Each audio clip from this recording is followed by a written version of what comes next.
ঢেকিয়াজুলিত ভাৰতীয় জনতা পাৰ্টিৰ বৃহৎ যোগদান কাৰ্যসূচী অনুষ্ঠিত। ভাৰতীয় জনতা পাৰ্টিৰ নীতি আদৰ্শ আৰু উন্নয়নমুখী কাম-কাজৰ প্ৰতি আকৰ্ষিত হৈ প্ৰায় 4 শতাধিক লোকে বিজেপি দলত আনুষ্ঠানিকভাৱে যোগদান কৰে। উল্লেখযোগ্য যে ঢেকিয়াজুলি বিধানসভা সমষ্টিৰ বিধায়ক তথা অসম চৰকাৰৰ কেবিনেট মন্ত্ৰী অশোক সিংঘলৰ উপস্থিতিত অনুষ্ঠিত হয় উক্ত যোগদান কাৰ্যসূচী।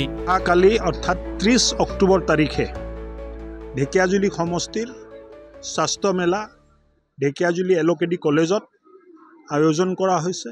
মই সমষ্টিবাসী সকলো ৰাইজক 19 বছৰৰ কম বয়সৰ ল'ৰা ছোৱালী কেঁচুৱা তৰুণ কিশোৰ যিমান আছে, কাৰোবাৰ যদি বেমাৰ আছে, কাৰোবাৰ যদি অসুস্থ হৈ আছে, যদি আছে ক'ৰবাত ভাবিছে যে কিবা বেমাৰী হ'ব পাৰে, তেতিয়া স্বাস্থ্য কেন্দ্ৰত লৈ আহি স্বাস্থ্য মেলাত লৈ আহি পৰীক্ষা কৰিব আৰু ৰোগটো চিনাক্তকৰণ কৰি উন্নত মানদণ্ডৰ চিকিৎসা দিয়াৰ বাবে আমি প্ৰস্তুত আছোঁ।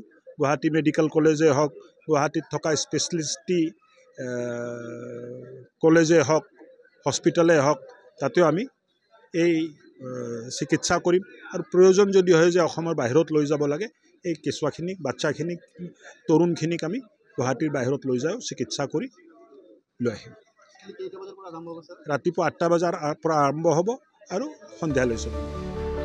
ঢেকিয়াজুলিৰ পৰা Pankaj Kumar Nath, news desk report.